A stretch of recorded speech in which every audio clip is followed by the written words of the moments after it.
Hello viewers, আসসালামু আলাইকুম। রূপা bright dental care থেকে চলে আসলাম নতুন একটি ভিডিও নিয়ে।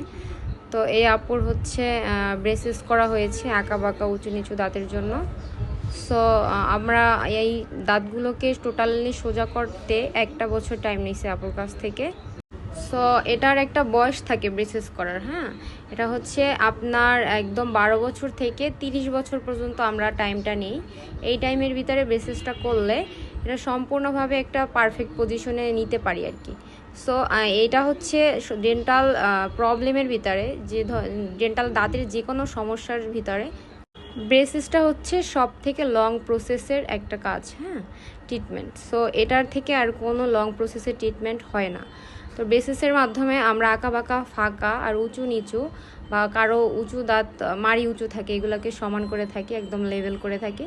সো সেজন্য পেশেন্টকেও ধৈর্য ধরে কাজটা করতে হয়, আর আমাদেরও ধৈর্য সহকারে কাজটা পেশেন্টকে করতে হয়।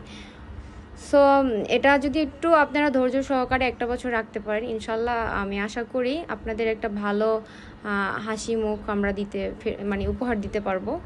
সো একটু ধৈর্য সহকারে যারা ব্রেসেসটা করেন তারা ধৈর্য সহকারে একটু আপনারা 1 বছর অপেক্ষা করবেন। ইনশাল্লাহ 1 বছর পরে যখন আমরা ব্রেসেসটা খুলবো, একটা সুন্দর হাসির মাধ্যমে আপনাকে এখান থেকে বের করব, ডেন্টাল থেকে। সো যাই হোক, আপু আপনি কোথা থেকে আসছিলেন? আমি মিরপুর থেকে আসছি। আপনি তো ওই যে আমাদের ভিডিও দেখে আসছেন অনলাইনে, তাই না? আপনাদের ভিডিও দেখে আসছি। সো আপুরও আমাদের অন্যান্য যে ব্রেসেসের ট্রিটমেন্টগুলো ছিল এগুলো দেখেই কিন্তু আপু আসছিল। সো এখন আপু এই আঁকা বাঁকা ট্রিটমেন্টের জন্য আমাদের কাছ থেকে এই সলিউশনটা নিয়েছে, এই ট্রিটমেন্টটা নিয়েছে। আমরা ইনশাল্লাহ 1 বছরের ভিতরে আপুর এই সমস্যার সমাধান করব। সো যখন আপুর এই ব্রেসেসটা খুলবে, ইনশাল্লাহ আমরা লাস্ট ভিডিওটা আপনাদেরকে দেখাবো যে কীরকমের হয়। তো আপনারা সবাই সাথে থাকুন। আর এই উঁচু নিচু আঁকা বাঁকা আর ফাঁকা দাঁতের জন্য ব্রেসেস ট্রিটমেন্টটা হচ্ছে পার্মানেন্ট সলিউশন, সারা জীবনের জন্য। এটা 1 দিন 2 দিন না, এটা সারা জীবনই আপনার স্থায়ী থাকবে। অবশ্যই ব্রেসেস খোলার পরে রিটার্নার পড়তে হবে। আর এটার বয়স হচ্ছে 30 বছর পর্যন্ত। আর এটার অ্যামাউন্ট যারা বলতেছেন যে কস্ট কীরকমের হয়, এটা এক একজনের দাঁত দেখে বলতে হয়। কারো দাঁত যদি বেশি থাকে সেক্ষেত্রে বেশি অ্যামাউন্ট হয়, কারো যদি কম হয় সেক্ষেত্রে কম হয়।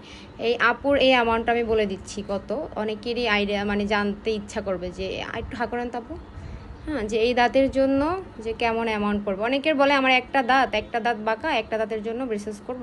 আসলে দেখেন, যাদের একটা দাঁত বাঁকা থাকে তাদের ক্ষেত্রেও কিন্তু এরকম সম্পূর্ণ ব্রেসেসটাই করতে হয়, কারণ আপনার একটা দাঁতের জন্য আমাদের প্রত্যেকটা দাঁতের গোড়া নাড়াতে হয়, পজিশন বের করতে হয়, ফাঁকা স্পেস বের করতে হয়। নয়তো আপনার উপরের বাঁকা দাঁতটা কীভাবে আমরা নিচে নিয়ে আসবো, তাই না? সো এভাবে কোনো কমেন্ট করবেন না যে এক দাঁতের জন্য এত অ্যামাউন্ট কেন। এটা দাঁতের উপর ডিপেন্ড করে। আপুর এই দাঁতের জন্যই আমরা অ্যামাউন্ট নিয়েছি আপুর কাছ থেকে প্রায় কত আপু? 80,000 টাকা নিয়েছি। শুধু এই দাঁতগুলোর জন্য। দেখেন আপুর দাঁত কিন্তু বেশি উঁচু না, শুধু একটু আঁকা বাঁকা। দাঁতগুলোকে আপু সমান করার জন্য এটা কিন্তু আমি 80,000 টাকা নিয়েছি আপুর কাছ থেকে। সো আশা করি আপনাদের এখন এই কমেন্ট রিপ্লাইটা পাইছেন যে এটা করতে কত টাকা লাগে। ফুল ভিডিওটা দেখবেন, তাইলেই বুঝতে পারবেন যে অ্যামাউন্ট কত হয়। সবাই সুস্থ থাকবেন, ভালো থাকবেন, আর অবশ্যই দাঁতের যত্ন নেবেন। আল্লাহ হাফিজ, আসসালামু আলাইকুম।